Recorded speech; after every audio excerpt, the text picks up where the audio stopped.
Carrot പായസം ഉണ്ടാക്കിയാലോ? ആദ്യം തന്നെ ഒരു നോൺ സ്റ്റിക്ക് പാൻ സ്റ്റൗവിൽ വെച്ച് നെയ്യിൽ കിസ്മിസും കാഷ്യൂനട്ടും വറുത്ത് കോരി മാറ്റി വയ്ക്കുക.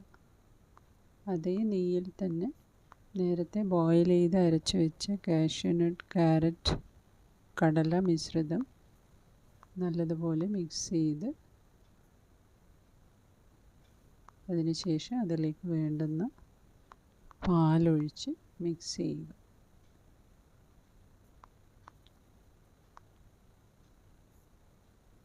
ചെറുതീയിൽ ചെറിയ തിള വരുന്നത് വരെ അത് ഇളക്കുക. അതിനുശേഷം ആവശ്യത്തിന് പഞ്ചസാര ആഡ് ചെയ്യുക.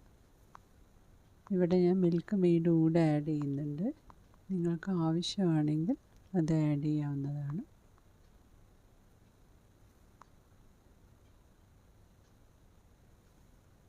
ചെറുതായി ഒന്ന് തിളച്ച് വരുന്ന സമയത്ത് നല്ലപോലെ ഇളക്കിയതിന് ശേഷം നേരത്തെ വറുത്ത് വെച്ച കിസ്മിസും കാഷ്യൂനട്ടും ആഡ് ചെയ്യും.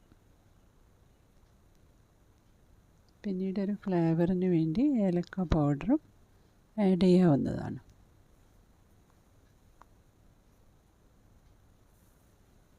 രണ്ട് മിനിറ്റ് നേരം ചെറിയ തീയിൽ ഒന്ന് തിളച്ച് വരുന്നതിന് ശേഷം നമുക്ക് സ്റ്റൗ ഓഫ് ചെയ്യാം. ഇവിടെ ഹെൽത്തിയായ പായസം റെഡി ആയിട്ടുണ്ട്.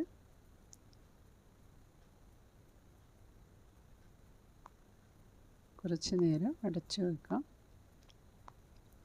ആറിയതിന് ശേഷം ബൗളിലേക്ക് മാറ്റാവുന്നതാണ്. അപ്പോൾ ഹെൽത്തിയായ പായസം റെഡി ആയിട്ടുണ്ട്.